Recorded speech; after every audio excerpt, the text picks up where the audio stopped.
ఓం శ్రీ గణేశాయ నమః. శ్రీమాత్రే నమః. శివాయ గురవే నమః. శ్రీకృష్ణ పరబ్రహ్మణే నమః. శ్రీరామాయ నమః. శ్రీ గురుభ్యో నమః. సచ్చిదానందరూపాయ విశ్వోత్పత్యాదిహేతవే తాపత్రయ వినాశాయ శ్రీకృష్ణాయ వయం నమః.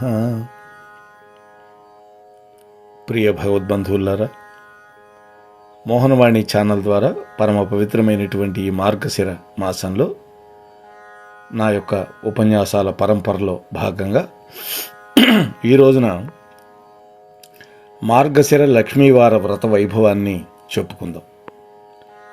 మామూలుగా లక్ష్మీవారం అనగానే మనకి శుక్రవారమే గుర్తొస్తుంది. ఎందుకని శుక్రవారం లక్ష్మీదేవికి ఇదైంది, కానీ ఇక్కడ మార్గశిర లక్ష్మీవారం అంటే గురువారం, శుక్రవారం కాదండి. అయితే శుక్రవారం అమ్మవారికి ఎందుకని అంత ప్రీతికరమైంది అంటే, ఒకానొకప్పుడు భృగు మహర్షి త్రిమూర్తులను పరీక్షించే సందర్భంలో అమ్మవారి స్థానమైనటువంటి వక్షస్థలాన్ని తన్నాడు, స్వామి యొక్క వక్షస్థలం మీద. అప్పుడు అమ్మవారు అలిగి వెళ్ళిపోయింది. తాను తప్పు చేశానని తెలుసుకున్నటువంటి భృగు మహర్షి ఆ తర్వాత తపస్సు చేసి ఆ తల్లిని తన పుత్రికగా పొందాడు. అందుకనే అమ్మకి భార్గవి అని పేరు. భృగు మహర్షి యొక్క కూతురు కాబట్టి భార్గవి అని పేరు వచ్చింది. అయితే ఈ శుక్రాచార్యుడు, ఇప్పుడు మనం రాక్షసుల గురువు గారు ఉన్నాడు కదా శుక్రుడు, ఈ శుక్రుడు కూడా భృగు మహర్షి యొక్క సంతతి వాడే. అందువల్ల శుక్రాచార్యుడి యొక్క సోదరి అయింది కాబట్టి ఈమె తన అన్నయ్యకి గౌరవం ఇవ్వడం కోసం శుక్రవారం అంటే నాకు ప్రీతి అని అమ్మవారు చెప్పడం జరిగింది. అందుకని మనం శుక్రవారం పూట అమ్మవారికి పూజలు చేస్తూ ఉంటాం. అయితే ఈ మార్గశిర మాసంలో లక్ష్మీవారం అంటే గురువారం. ఒకనాడు నారద మహర్షి, పరాశర మహర్షి 3 లోకాలు సంచరిస్తూ ఉన్నారు. కాస్త సేద తీరుదామని భూలోకంలో ఒక గ్రామానికి చేరుకున్నారు.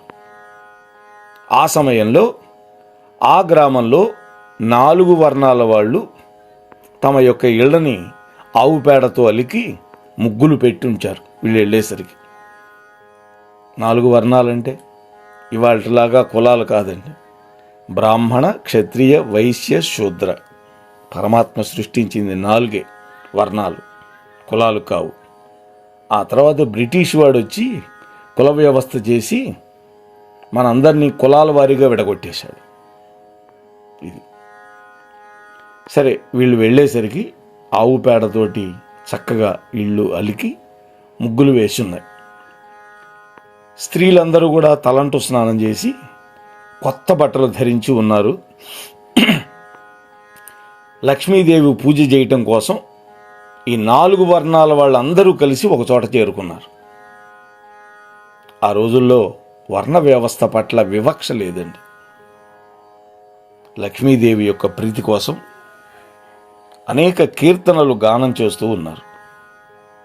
వాళ్ళ యొక్క భక్తికి ఆశ్చర్యపడ్డటువంటి నారదుడు పరాశర మహర్షితో అన్నాడు, ఓ పరాశర మహర్షి, ప్రజలంతా కలిసి ఇంత ఆనందంగా చేస్తున్నటువంటి ఈ పూజ ఏమిటి? మహాజ్ఞాని అయినటువంటి నారదుడికి తెలియదా? వాస్తవానికి అన్నీ తెలిసినవాడు నారదుడు. కానీ ఎందుకు అడుగుతాడు ఇలా అంటే, మన కోసం, మనం తరించాలి కదా మానవులు. అందుకని మన కోసం వాళ్ళు సంభాషణ చేస్తారు. నాకు ఈ పూజ గురించి తెలుసుకోవాలని కుతూహలంగా ఉంది. అందువల్ల మీరు సర్వజ్ఞులు కాబట్టి, సాక్షాత్తు వేదవ్యాసుల యొక్క తండ్రి కాబట్టి, వీళ్ళు చేసుకోవాలనుకున్నటువంటి పూజ గురించి వివరంగా చెప్పండి అని అడిగాడు. నాయనా నారదా, గురువారం చేసే ఈ పూజని లక్ష్మీ పూజ అంటారు. సంవత్సరంలో ఒక్కసారే వస్తుంది మార్గశిర మాసం. ఈ మార్గశిర మాసం ఈ మార్గశిర మాసంలో గురువారం రోజు ఈ పూజ చేయడానికి శ్రేష్టమైనటువంటి రోజు. అంతేకాదు నాయన, లక్ష్మీదేవికి చాలా ప్రీతికరమైనది అని పరాశర మహర్షి నారదుడికి చెప్పాడు. నారదుడు అన్నాడు, ఓ మహనీయమూర్తి, ఈ పూజను ఇంతకుముందు ఎవరైనా చేశారా? ఒకవేళ చేసి ఉంటే ఎవరు చేశారు? వాళ్ళకి ఎటువంటి ఫలితం కలిగిందో చెప్పండి అన్నాడు. మనకు కావాల్సింది ఇదే.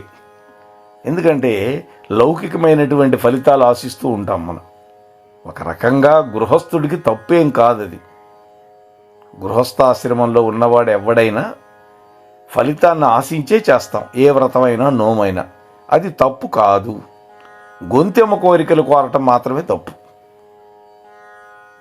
అప్పుడు పరాశరుల వారు చిరునవ్వు నవ్వి కథ చెప్పడం మొదలుపెట్టాడు. ఒకనాడు ఒక లక్ష్మీవారం రోజు విష్ణుమూర్తి యొక్క పాదాలను సేవిస్తూ మహాలక్ష్మీదేవి వైకుంఠంలో ఉన్నది. స్వామి యొక్క పాదాలు ఎప్పుడూ సంవాహనం చేస్తూ ఉంటుంది ఆ తల్లి. ఒకడు కొంటిగా అడిగాడు, ఆ విష్ణుమూర్తుల వారికి ఏమన్నా కాళ్ళు నొప్పులా అని. అది కాదు, భర్త యొక్క సేవ పతివ్రత శిరోమణికి ఆచరణయోగ్యమైనటువంటి పని. కానీ ఆ పరమాత్మ, ఓ లక్ష్మి, నువ్వు ఉండవలసింది నా కాళ్ళ దగ్గర కాదు, నా హృదయంలో పెట్టుకుంటాను నిన్నని హృదయంలో స్థానం ఇచ్చాడు. అది ఆయన ఔన్నత్యం. భర్త యొక్క పాదాలకు సేవ చేయటం అనేది ఆమె యొక్క ఔన్నత్యం. భర్త పాదాలు పట్టినంత మాత్రాన భార్యకు పోయేదేం లేదండి, పుణ్యం తప్పు వచ్చేది. అమ్మన్నది, నాథ, ఈరోజు మార్గశిర లక్ష్మీవారం, గురువారం, ప్రజలందరూ నా వ్రతం చేసుకునే రోజు. మీరు కనుక అనుమతిస్తే నేను భూలోకానికి వెళ్ళి నా వ్రతం చేసే వాళ్ళను అనుగ్రహించి వస్తాను అన్నదమ్మ. విష్ణుమూర్తి సరే వెళ్ళు అన్నాడు. అమ్మవారు సర్వాలంకార భూషితే అయింది. భూలోకానికి ప్రయాణమైంది. ఒక ముసలి బ్రాహ్మణ స్త్రీ రూపంలో విష్ణుమూర్తి కూడా ఒక ఇంట్లోకి ప్రవేశించాడు. జగన్నాటక సూత్రధారి కదా స్వామి. ఆయనకు ఆడవేషం వేయటం అనేది ఒకసారి కాదు, చాలాసార్లు. మొదటిసారి మోహిని రూపంలో వచ్చాడు. ఆ తర్వాత గార్ధప నిస్వనుణ్ణి వాడి నుంచి రహస్యం రాబట్టడానికి మరొకసారి స్త్రీమూర్తి రూపం ధరించాడు. అటువంటి స్వామి వెంకటేశ్వరుడుగా వచ్చి పద్మావతీదేవిని వివాహం చేసుకోవటం కోసం ఎరుకలసాని రూపంలో వెళ్ళాడు. బ్రహ్మదేవుణ్ణి తన కొడుగ్గా చిన్న పిల్లవాడిగా బుట్టలో వేసుకుని వెళ్ళాడు. అటువంటి విష్ణుమూర్తి ఒక ముసలి బ్రాహ్మణ స్త్రీ రూపంలో ఒక ఇంట్లోకి ప్రవేశించాడు. ఆ గ్రామంలో సంచరిస్తున్నటువంటి మహాలక్ష్మీదేవి ఆ ఇంటి ముందుకు వచ్చి, అవ్వా, ఈరోజు మార్గశిర గురువారం, లక్ష్మీ పూజ, మీ ఇల్లు గోమయంతో అలికి ముగ్గులు పెట్టలేదు ఏమిటి అని అడిగింది. లోపల ఉన్నవాడు తన భర్తని ఆమెకి తెలియలే. అప్పుడు ఆ ముసలి స్త్రీ రూపంలో ఉన్నటువంటి స్వామి, అమ్మా, ఆ వ్రతం ఏమిటి, ఎలా చేయాలి, నాకు ఇంతవరకు తెలియదు, నువ్వు చెబితే నేను కూడా ఆచరిస్తాను అని అడిగేసరికి మహాలక్ష్మీదేవి మందహాసంతో మాట్లాడింది. మార్గశిర గురువారం రోజు తెల్లవారుసామునే నిద్ర లేవాలి. బ్రాహ్మీ ముహూర్తంలో ఇంటిని గోమయంతో అలకాలి. చక్కగా పిండితోటి ముగ్గులు పెట్టాలి. లక్ష్మీదేవి యొక్క పాద ముద్రలను ముగ్గుతో వేయాలి.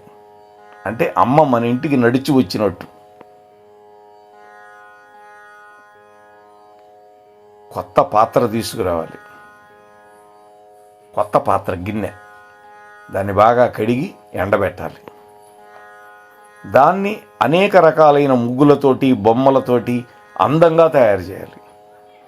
శక్తి ఉంటే వెండి, లేకపోతే ఇత్తడి, లేకపోతే స్టీలు, లేకపోతే మట్టి పాత్ర, ఏమి ఇబ్బంది ఏం లేదండి.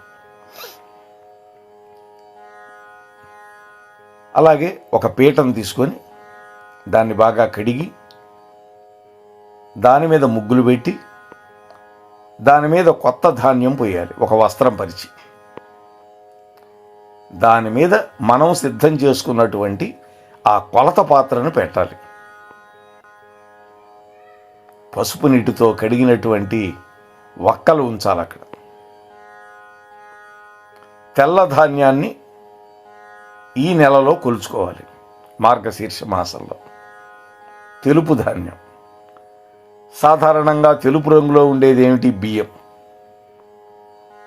మనసులో కోరికను చెప్పుకొని కొద్దిగా ఆ తెల్ల ధాన్యాన్ని కొలత పాత్రలో పోయాలి. ఆ తర్వాత ఎరుపు రంగు వస్త్రాన్ని ఆ కొలత పాత్ర మీద ఉంచి ఎర్రటి పూలతో పూజించి శ్రీ మహాలక్ష్మీదేవిని తలుచుకొని దీపారాధన చేయాలి. మొదట గోక్షీరాన్ని నైవేద్యంగా పెట్టాలి. చక్కగా కాచి గోరువెచ్చగా ఉన్నప్పుడు దాంట్లో కలకండ కలిపి అమ్మవారికి నైవేద్యం పెట్టాలి. ఆ తర్వాత నూనె వాడకుండా ఆవు నెయ్యితో చేసినటువంటి పిండి వంటలను మాత్రమే నైవేద్యంగా పెట్టాలి అమ్మకి. ఇది ఒక విధానం. లక్ష్మీదేవి మారువేషంలో ఉన్నటువంటి విష్ణువుతోటి రెండవ విధానం చెప్పడం మొదలుపెట్టింది. రెండో విధానం చాలా సులభమైంది. అవ్వా, మార్గశిర శుక్ల దశమి తిథి గురువారం గనక వస్తే ఆ రోజున నిష్ఠతో ఈ వ్రతాన్ని గనక చేస్తే తప్పకుండా సిరి సంపదలు వస్తాయి.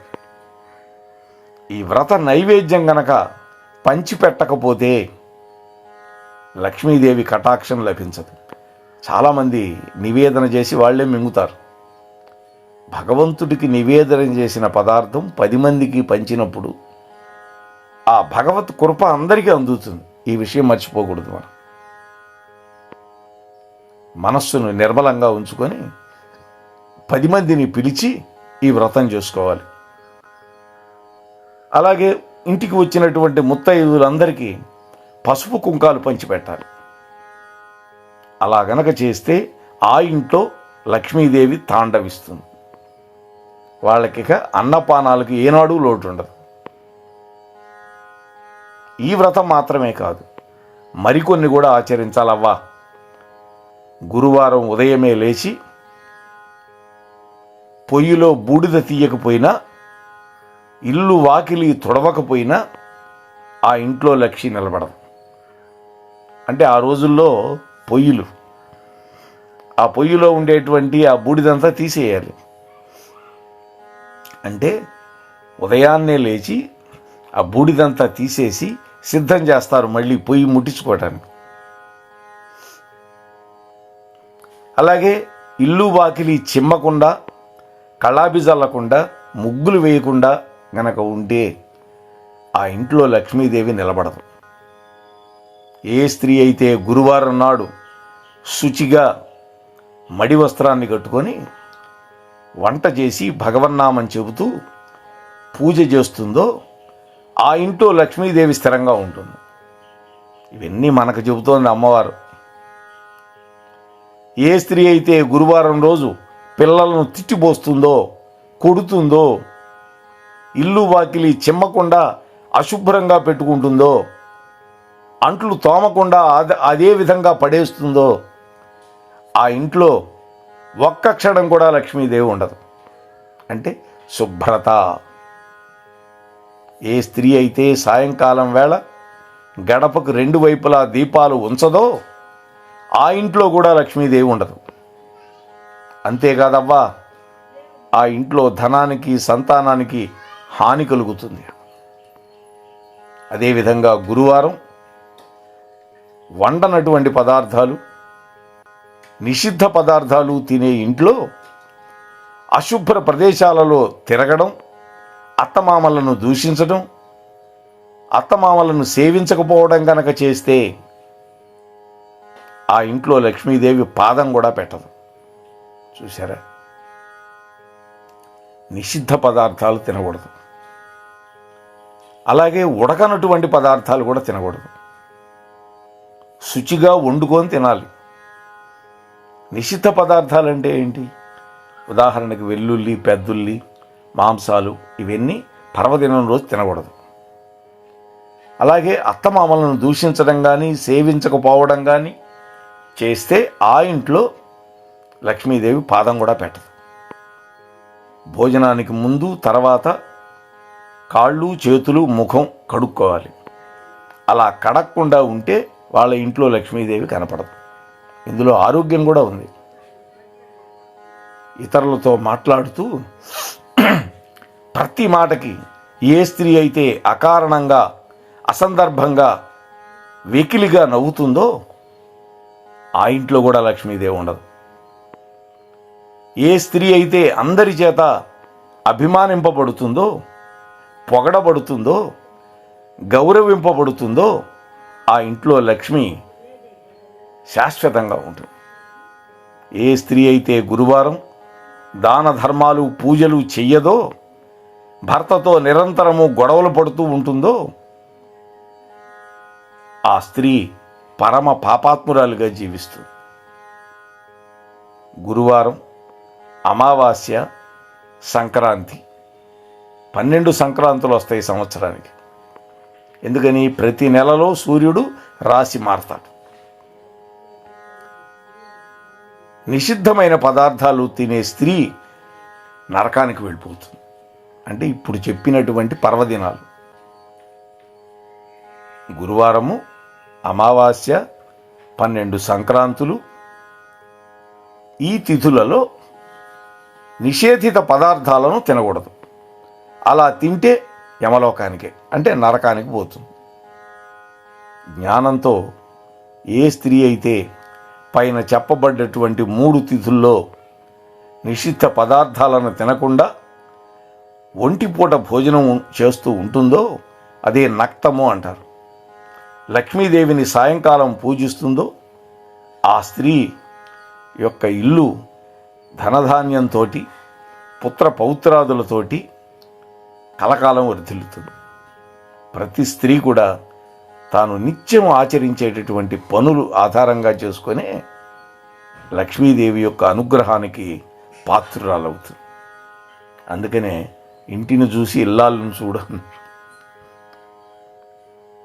ప్రతిరోజు ఉదయమే నిద్ర లేవాలి, దంతధావనం చేసుకోవాలి.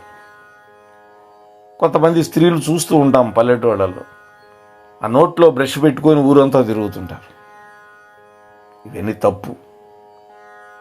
చకచకా పళ్ళు దమ్ముకొని ముఖం ప్రక్షాళన చేసుకొని నోట్లో పుక్కిలించి ఉమ్మేయాలి. అలా చేయనటువంటి స్త్రీ ముఖం చూస్తేనే మహాపాతకాలు కలుగుతాయి. భోజనం చేసే సమయంలో పడమర వైపు, దక్షిణం దిక్కులకు కూర్చొని భోజనం చేయకూడదు. మరి ఎటు కూర్చోవాలి? ఉత్తరముఖంగా, తూర్పు ముఖంగా మాత్రమే కూర్చొని భోజనం చేయాలి. అలాగే నిత్యము దీపారాధన చేయకుండా ఇంట్లో భోజనం చేయకూడదు.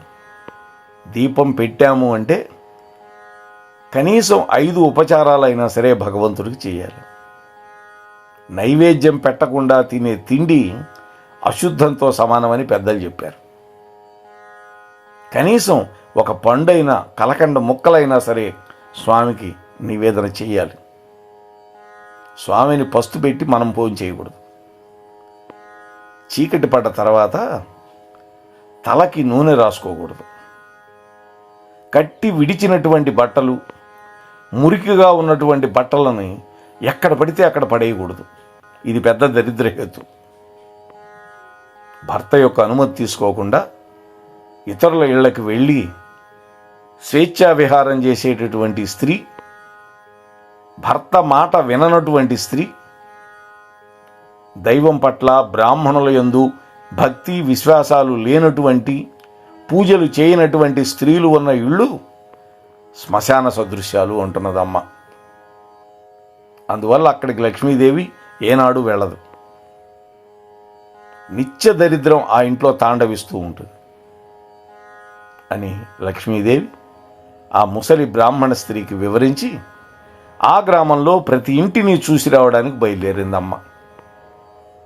ఆ సమయానికి ఆ గ్రామంలో ఉన్న స్త్రీలంతా నిద్రలోనే ఉండడం చూసి లక్ష్మీదేవి అసహ్యించుకుంది. ఆ ఊరి చివరకు వెళ్ళింది. అక్కడ ఒక పేద స్త్రీ ప్రతిరోజు ఇల్లు ఆవుపేటతో అలికి ముగ్గులు పెట్టుకుంటూ ఉన్నది. బియ్యం పిండితోటి ముగ్గేసి లక్ష్మీదేవి యొక్క పాదముద్రలను వేసి లక్ష్మీదేవి విగ్రహం దగ్గర దీపం పెట్టి ధూపం చూపించి నైవేద్యం పెట్టి పద్మాసనంలో కూర్చొని ఆ లక్ష్మీదేవిని ఆరాధించుకుంటూ ఉన్నది స్తోత్రాలతోటి. ఆ పేద స్త్రీ ఆమె భక్తికి మెచ్చుకుందమ్మ. వెంటనే ఆమె ఇంట పాదాలు మోపింది. ఓ భక్తురాలా, నీ భక్తికి మెచ్చుకున్నాను, వరం కోరుకో ప్రసాదిస్తాను అని పలికింది. గతంలో ఆ గ్రామం అంతా చేసేవాళ్ళు. మరి వాళ్ళ దౌర్భాగ్యం చూడండి, అమ్మవారు వచ్చే రోజు వాళ్ళంతా నిద్ర లేవకుండా పడుకొని ఉన్నారు. చూశారా? ఆవుపేడతో అలుక్కున్నారు, అన్నీ చేశారు. కానీ తెల్లవారుజామున నిద్రలేచి స్నానాలు చేసి అమ్మవారి పూజ కోసం సిద్ధంగా లేరు ఒక్కళ్ళు కూడా. అది వాళ్ళకి శాపం అవుతుంది. సాక్షాత్తు లక్ష్మీదేవిని చూడగానే ఆ పేద స్త్రీ నోట మాట రాక ఏ కోరిక కోరుకోలే. అప్పుడు లక్ష్మీదేవి, అమ్మా, నీవు కోరుకోకుండానే నేను వరాలు ఇస్తున్నాను. నువ్వు మరణించేంత వరకు సకల సంపదలను అనుభవిస్తావు. మరణించిన తరువాత మాలోకమైనటువంటి వైకుంఠానికి చేరుకుంటావు అని వరం ఇచ్చిందమ్మ.